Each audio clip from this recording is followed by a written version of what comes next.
Awesome. So good afternoon, everyone. Welcome to the first webinar of 2024 from the CGC webinar series. This is a webinar series we do every month throughout the year.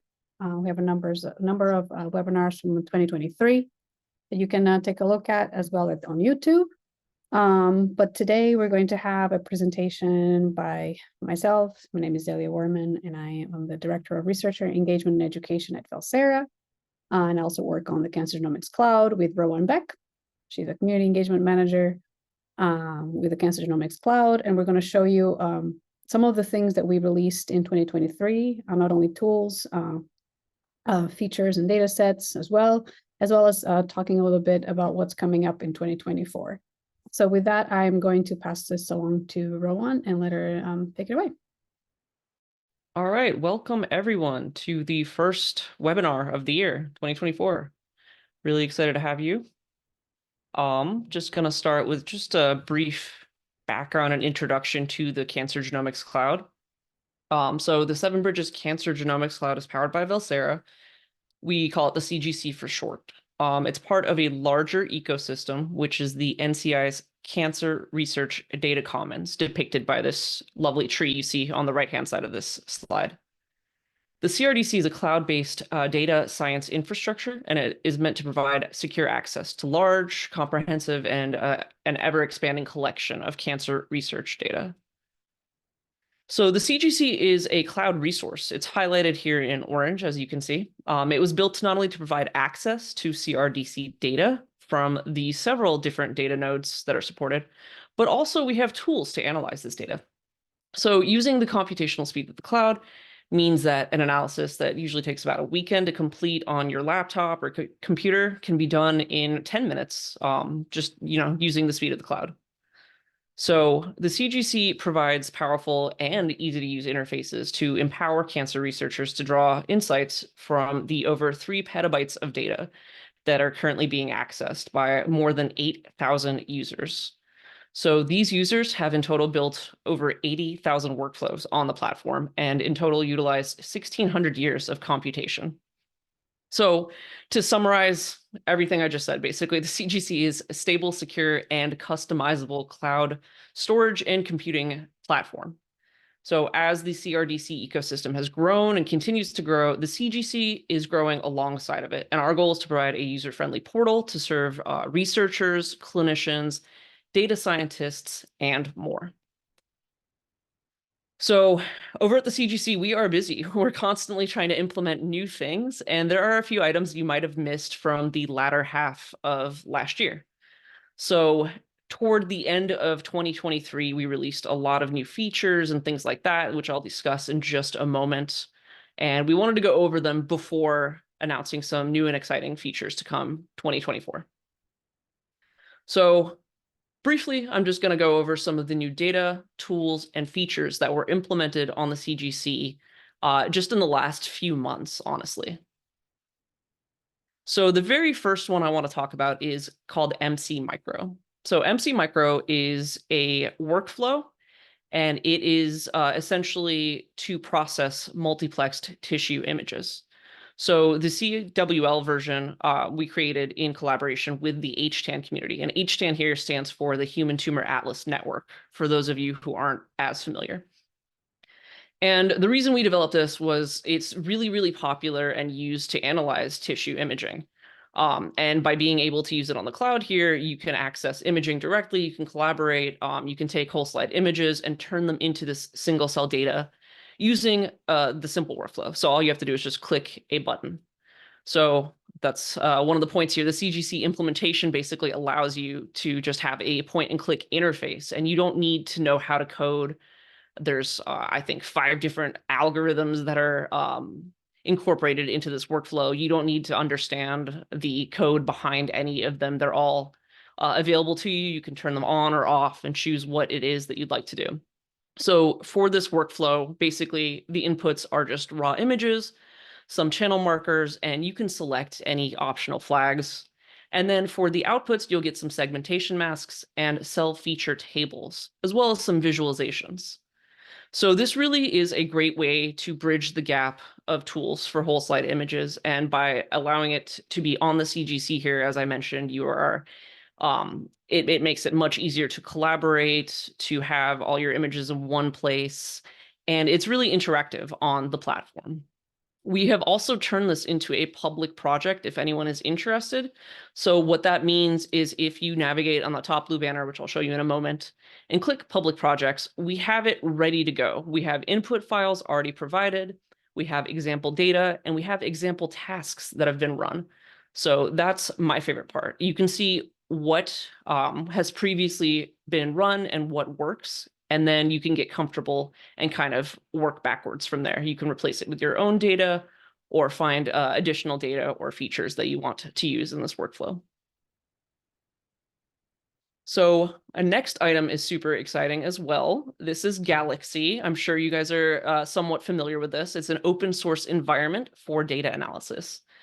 So Galaxy is one of the latest additions to our Data Studio environments. It was developed together with the Galaxy team.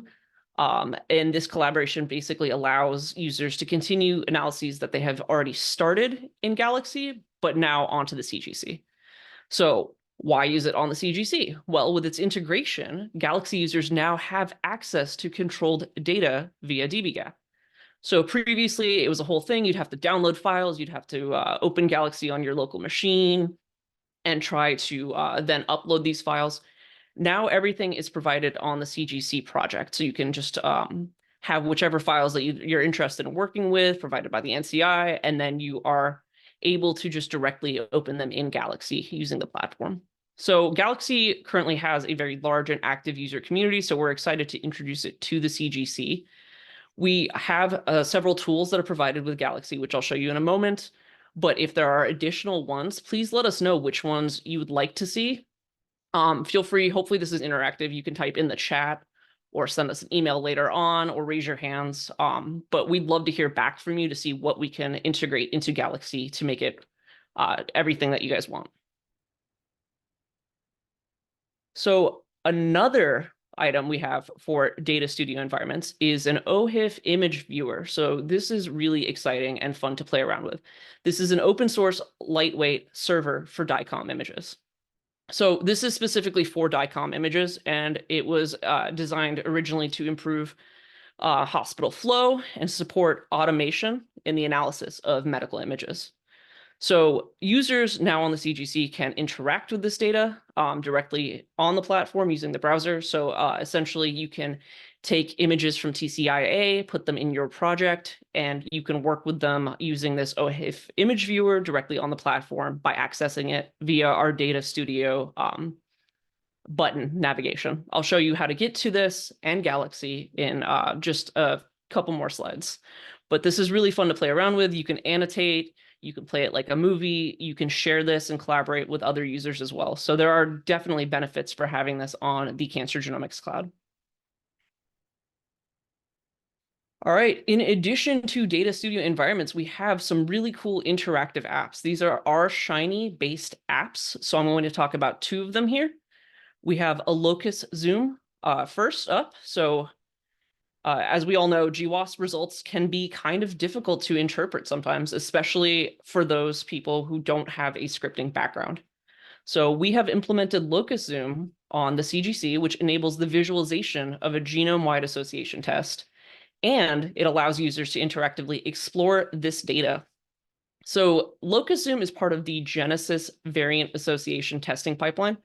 So we have the Genesis apps available in our public apps and workflows as well. But this is a part of those apps, and this provides publication quality plots of GWAS results. So once again, it's a simple click and point interface. It makes it really easy to focus on the data rather than the code needed to visualize and kind of interact with the data. So test locus zoom yourself if you'd like with included example data sets. Of course, you can use your own data, but if you're just getting started and kind of want to explore, locus zoom hosts example data sets from the University of Michigan. So it allows users to really explore how to use the app in this way. You can follow the user guides to learn step-by-step processes to use locus zoom, or you can just kind of explore on your own. It's pretty simple and intuitive. There's a lot of just selecting several options and pointing and clicking, and then it generates these beautiful plots. So once you are ready and you've done your analysis, we have another RShiny tool for you, and this is the dbGaP submission form suite. So this tool streamlines the way a CGC user can submit data to dbGaP. So users can easily export the metadata from a CGC project into this tool, and then basically transform it using the user interface to match the dbGaP submission form. So once the data is transformed, all that's left to do is download the Excel file and then upload it to dbGaP. To be honest, the dbGaP submission process can be a little bit complicated. So this actually is really useful to play around with. You can just upload data and follow the prompts. It'll ask, is this the file that you want to use? And then just select yes or no for several other things, and then push next, and then it has everything ready for you. As mentioned, you can just download the Excel file at the very end, and then you can upload that to dbGaP. And it really takes some of the guesswork out. So in addition to these RShiny apps, we have now implemented Microsoft Azure compute instances. So the very first thing that anyone does on the Cancer Genomics Cloud is create a project. And usually with that project, you can select location. This allows users to connect AWS servers, or whether your data is on Google. And now you have the option to connect Azure. So in particular, the Azure South Central US region was selected in anticipation that the NHGRI Anvil data will be moved to that specific region. So by having this cloud location available on the CGC, users will be able to avoid egress costs when computing this future Anvil data through the CGC. So it's just another useful implementation to access data and do it in a cost-effective manner. And then lastly, compute instances won't work without actual data. So we've introduced 38 new data sets in 2023. And you can see the majority of these are CCDI data sets. Some data sets in particular are the CCDI Molecular Characterization Initiative. We also have the Free the Data, open sharing of comprehensive genomic childhood cancer data sets. And we have the CPTAC Single Nucleus Attack Seek. There are so many more data sets. If you'd like a detailed list, or you're curious, reach out to us or type in the chat, and we're happy to share that with you. But for now, what I'm going to do is pause just for a sec so I can actually show you the platform and show off some of these cool features that I talked about. So give me just a sec to share my screen.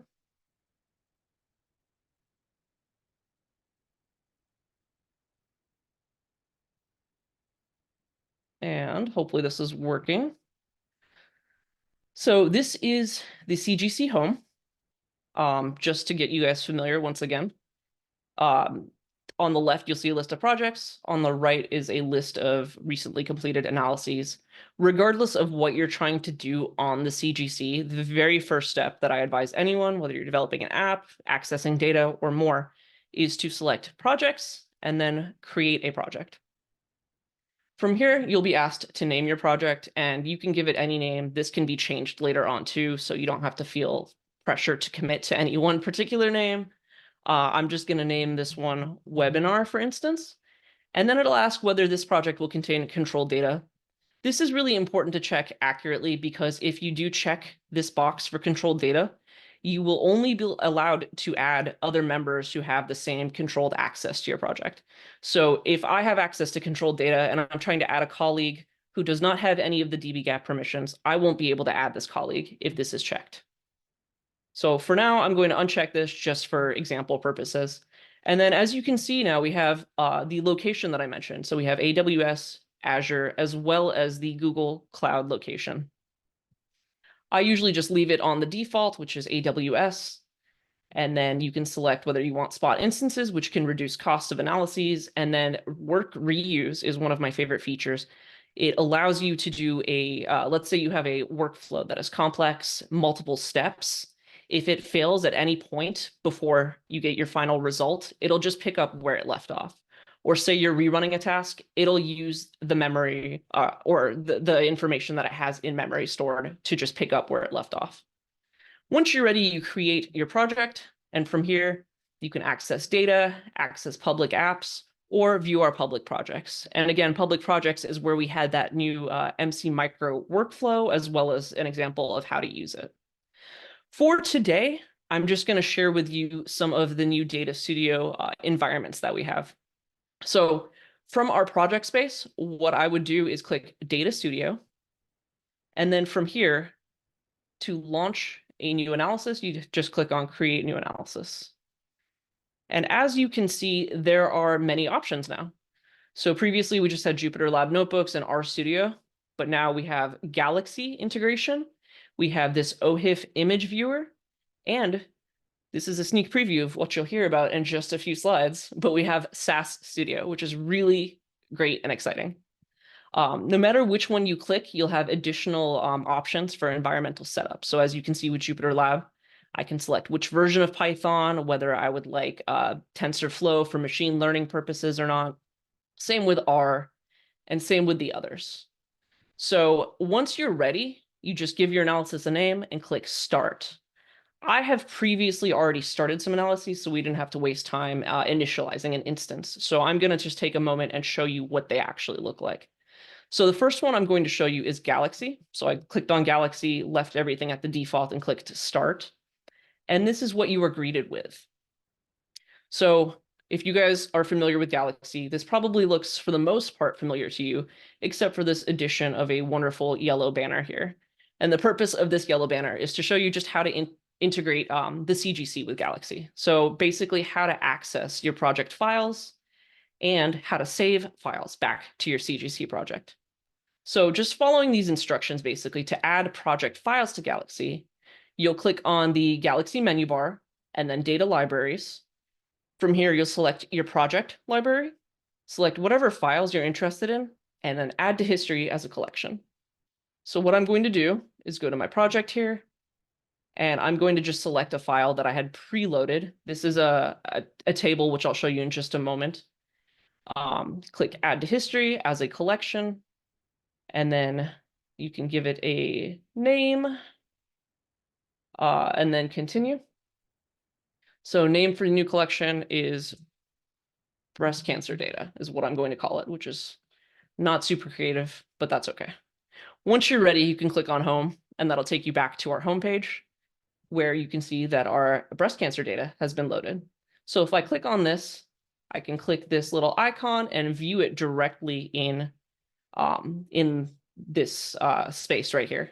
So I can interact with it just like you're familiar with using Galaxy. We have already several tools that are incorporated, text manipulation, converting, things like that. If I click on filter and sort, for instance, I can sort this by gene type. All I have to do is select lines that match an expression, and I'm going to say protein coding. Right, and then from here, we can keep the line header and then run the tool. And then once we do that, oh, you know what? It's asking which data we want to use, which is the data that we have loaded. So I'm going to click on that, specify, and then run the tool. That's my bad. But you'll see that it's successfully completed, and then it produces this output. So then we can go back to our history, and you'll see that there is an additional item here. Again, if you view this now, we have filtered everything to just the protein coding genes. So of course, there are many more exciting workflows than what I've just shown you, which is just filtering with a name. We have several, like I said, but if you're interested, you can also click on the workflow tab along the top here, and you can create your own, or you can import one. So if I click import, there are several ways to import an already created workflow. So you can use a URL, import from a GA4 GH server, or use the terse ID. Now, just off the top of your head, you probably don't have one of these terse IDs memorized, which is understandable. So what you could do is click Doc Store, and that'll take you to a new tab here. And then from here, you can just kind of search for Galaxy workflows that are already created. So just, I'm going to type in Galaxy, and you'll see there are several different workflows available. You can click on really any of these that you're interested in. From here, what you'll do is just copy and paste this terse workflow, or this terse ID. So you can copy this, go back to Galaxy, and then put in the ID, and then it'll ask which version you want to load. And in this way, you can easily import workflows to our workspace. So there are many features, like I said. You can import workflows. If there are any in particular that would be of great use to you, feel free to type that in the chat or raise your hand and let us know. I would love to know. We're always trying to look for feedback to better improve the implementation of Galaxy on the CGC, as well as our other items as well. So for now, I'm going to move on to OrthInc, which is the name of the OHIF Image Viewer. So once again, if I was to run here, what I did was select OHIF Viewer, gave it a name, and then clicked Start. And this is what you are greeted with. So I have preloaded this with some images that come directly from TCIA. I used our data browser to find these images. If you would like to know more about that or follow along, I can either show you at some point, or we have many onboarding videos as well that show you how to interact with our data browser. But essentially, I just filtered some of the TCGA data by DICOM as the image type, and I was able to put them in our project, and then they automatically load here. So from here, it will just ask which one I want to load, and I can click on any of these, and instantly we have our images loaded. You can see that this first one is a stack of 2 images.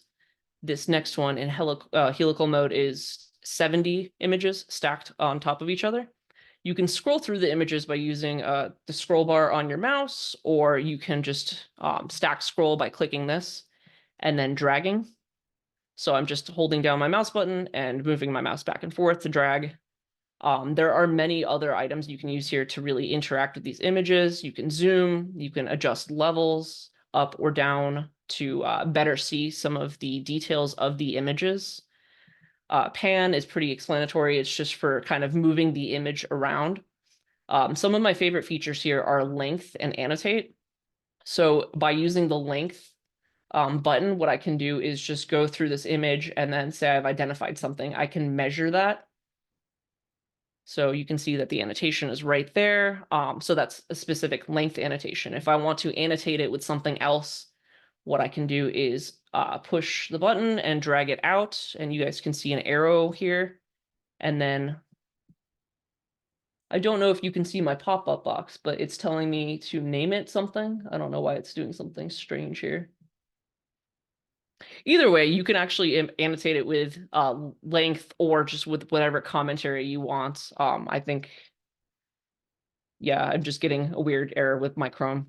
But besides that, it is usually great to work with. There are other features as well. You can change the angles, and then you can click on more to really just interact with the image. Like I said, you can flip it, invert the colors, add shapes to it if you want to highlight in that way. And then you can click on this video player icon to kind of play the stack of images back and forth. And this way you can kind of search for whatever image or in particular you're looking for. You can even find the one that has the annotations on it, either by scrolling or playing this image. So super useful feature to have. Again, great for clinicians, anyone interested in collaborating. You can have these annotations. You can share this project back and forth and have the images preloaded so that the person that you are interacting with knows exactly what you're talking about, which images, what you're trying to study. So super useful. And these are the 2 Data Studio environments that I wanted to show you today. If there are any particular questions in the chat or anything you would like to see, please let us know, and I'm happy to show you that. But if not, what I'm going to do is share back to the slides and continue with our slideshow for the webinar. So I'm going to navigate back to the slideshow and share that. And we already mentioned data sets. So now I'm going to move on to our next section, which is the 2023 events that we've had this year, or in the last few months, I should say. So we had a busy year in 2023. We had several different events that we showed up for. This was not all encompassing here. This is just a list of some of the events. And I'm going to be talking about just a few of them in particular, which are highlighted here. So the very first one is a class we did with UC Davis. This was hosted by Dr. Jeremy Chien. And what he did was use the CGC to teach a streamlined hands-on course in cancer genomics. And this was taught to undergraduates who had not previously really had much exposure to bioinformatics, genomics, and topics of that nature. So his goal was to make bioinformatics accessible and engaging while also maximizing educational impact in a short period of time. As you know, a semester is not usually a very long period to teach something as complicated as genomics. But by introducing the CGC for just a few classes, we were able to really show how to implement some of these workflows on the cloud without needing to get bogged down by the code. But the code was still available to them, so they understood each step of the way and how it worked. There's a quote by Dr. Chien at the bottom here. I'm really grateful that, I got the chance to work with you guys in creating this course. When asked if he had advice for any other professors or instructors, he said, if you're thinking about it, just do it. So if you would like to check out this interview, I put a QR code, which will take you to a YouTube video for this interview. The video is also hosted on cancergenomicscloud.org. So you can click on that as well to view our video interview with Dr. Chien. So in addition to this class, we did participate in a big care workshop, and this was hosted by Dr. Min Zhang. So she has an NCI-funded R25 called Big Data Training for Cancer Research. And essentially, she uses the CGC to access, share, and analyze multi-omic data sets. So she worked with the CGC team basically to design a 4-part lecture, and we taught this to undergraduate and graduate students on how to run bulk and single-cell RNA-seq analysis using the CGC. Again, there's a quote from her at the bottom here. It's been an honor and pleasure working with your group. The participants are excited about using your CGC for their research projects. And we've had many of these participants reach out to us after the fact because they really enjoyed working on the CGC and wanted to create projects of their own. So Dr. Zhang has been wonderful enough to actually record these lectures and have them available to anyone interested, basically. They're hosted on the Purdue website. So if you scan this QR code, once again, you'll be taken to that page where you can find many of our lectures recorded. And then lastly, and most recent, I would say, is the HTAN Data Jamboree. So this happened in December of last year, so not too long ago, basically. And it was put on by the Human Tumor Atlas Network. So they are an initiative that aims to construct comprehensive atlases of human tumors. So their goal is to provide a detailed map of molecular and cellular landscapes of these tumors. So they held a data jamboree utilizing GitHub as well as the CGC in December of 2023. And they had several themes that they were trying to get across with this jamboree. So the first one was data integration and harmonization. And so this was one of the central themes. And they tackled this by having one team participate in assessing FAIR principles by attempting to reproduce single-cell data from an existing publication using small cell lung cancer. So they tried to replicate everything and then presented their findings, which was really an interesting thing to see. So in addition to that, we had technological advancements in data analysis. And to tackle this, one group utilized machine learning methods for improving cell segmentation for spatial omics. Another group complemented this project by integrating single cell sequencing and spatial omics data. And then in addition to this, we had clinical insights and translational research. So we tackled this item by having participants present insights gained from analysis of patient-derived samples. Using these samples, they examined different gene expression levels, immune infiltration, and then they looked at generating cancer progression models using these samples. And then lastly, just a theme that we have overall for many of our events on the CGC is community building and knowledge sharing. So one of our main goals is to provide a community to our users and cancer researchers.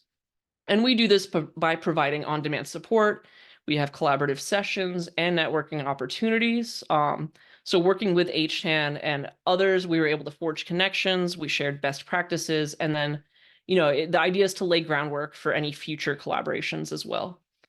So you can learn more by visiting cancergenomicscloud.org, or you can see the HTAN Jamboree GitHub page as well, where they have beautiful plots as well as some explanations of the projects that they were working on. And these are some of the events that we had in 2023. And for now, we are moving on to what's in store for 2024. And to present this section, we have Dr. Zelia Worman. Hello again, everyone. So what's exciting in 2024 for the Cancer Genomics Cloud? If you can go to the next slide, Rowan. I think she kind of already stole my thunder with showing SAS in the Data Studio, but just this year we released our new web application with SAS. SAS is a sorry guys. Specializes in advanced and predictive analysis software applications, as well as business intelligence and data visualization offerings. So researchers without coding background will find SAS and SAS Via easy to use with user-friendly features like pre-saved and pre-written code, as you can see here on the screen, with point-and-click interfaces and preset visualizations. So the idea is that with the integration of the SAS and the CGC, SAS users that prefer SAS end users that prefer to use SAS as a coding language now have access to controlled access data via dbGaP by integration with the Cancer Genomics Cloud.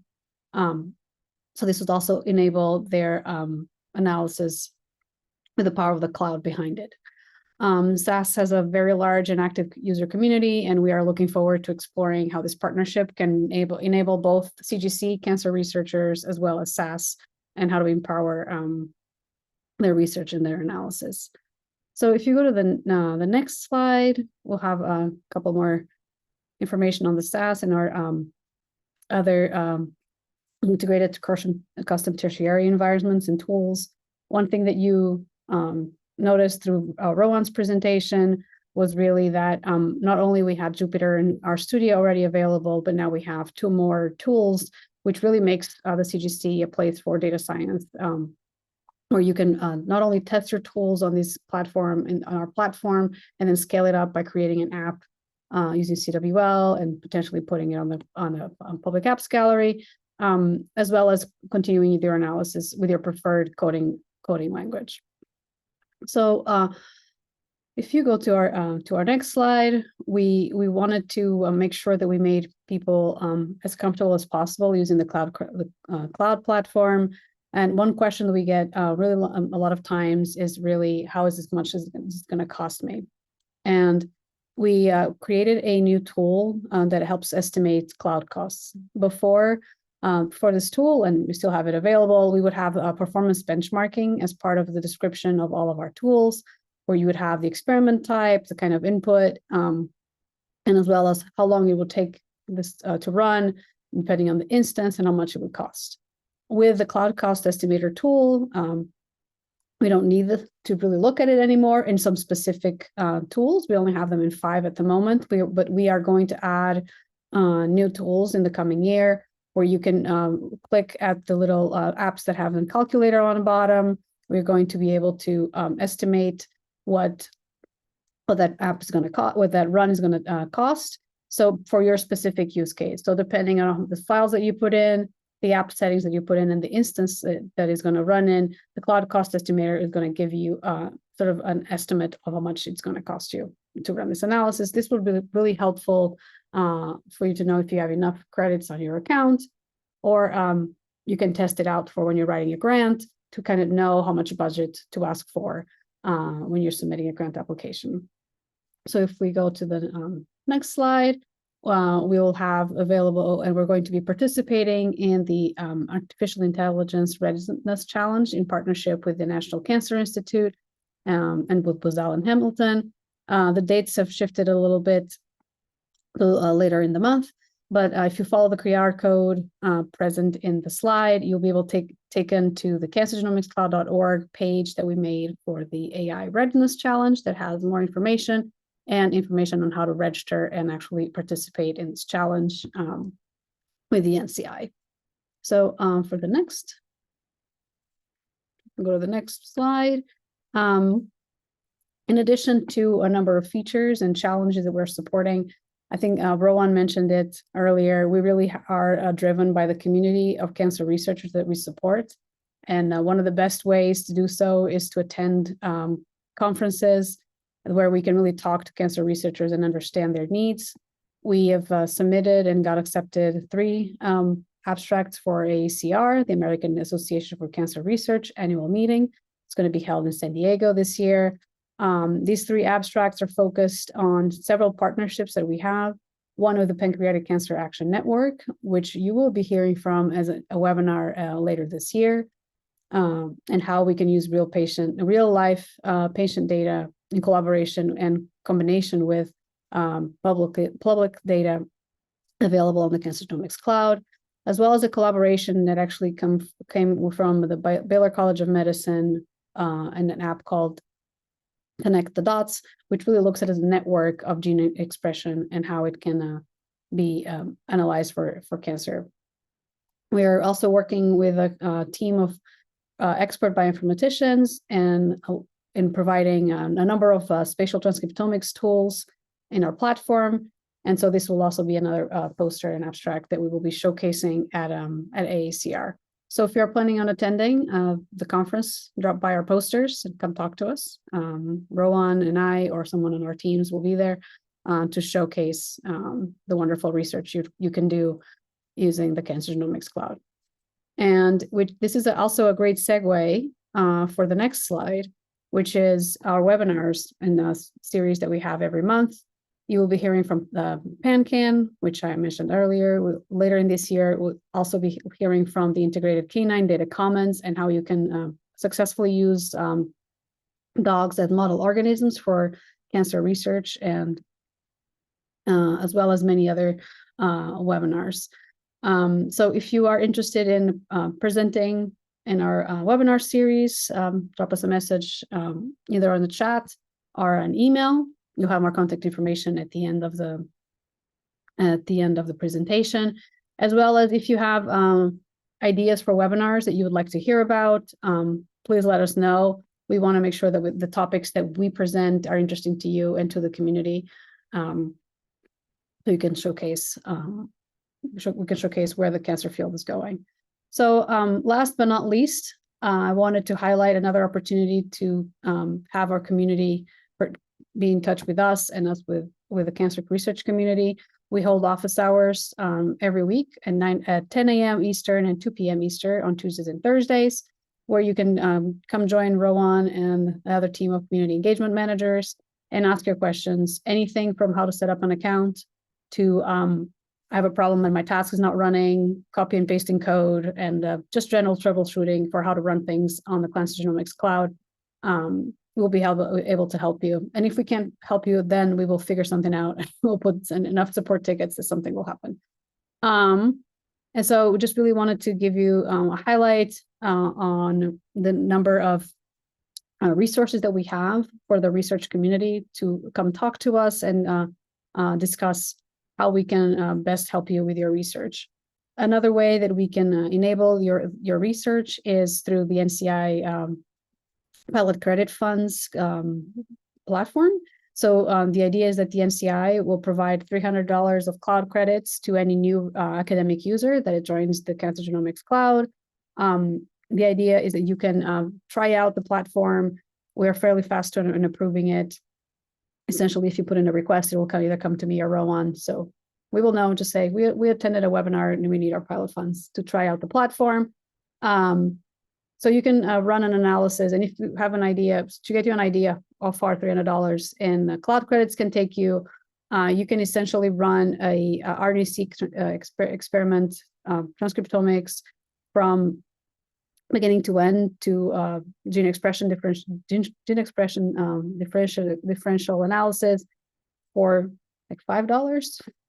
So pretty much you can stretch it for any projects that you are thinking about at the moment.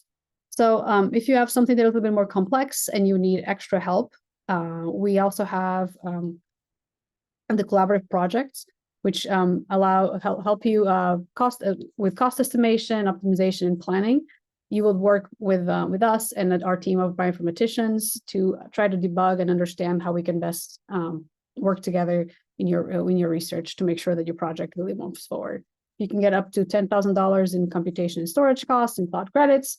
And we had incredibly successful projects up to date, more than 60. And if you want more information on this, there's also a QR code that will take you to the cancergenomicscloud.org, where you can fill in, send us an email and you can fill in the application. So with that, we can go to our next and last slide. Please stay in touch. I think I've said cancergenomicscloud.org way too many times, but there's the link there as well as our emails. So you can come directly contact us. And so I am going to pause for some questions.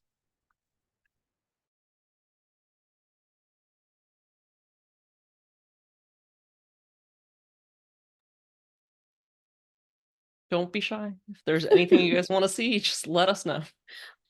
No questions, or if you want us to go back to the platform and show you some different things, just come off mute and talk to us.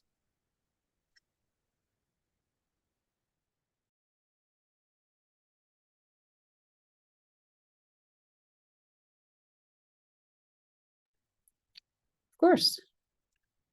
Looks like we don't have any questions, and so I think we can maybe end our webinar a little earlier and give everybody back 15 minutes of their time. And please don't be shy and email us if you have any questions. Thank you so much. Thank you, everyone. Bye.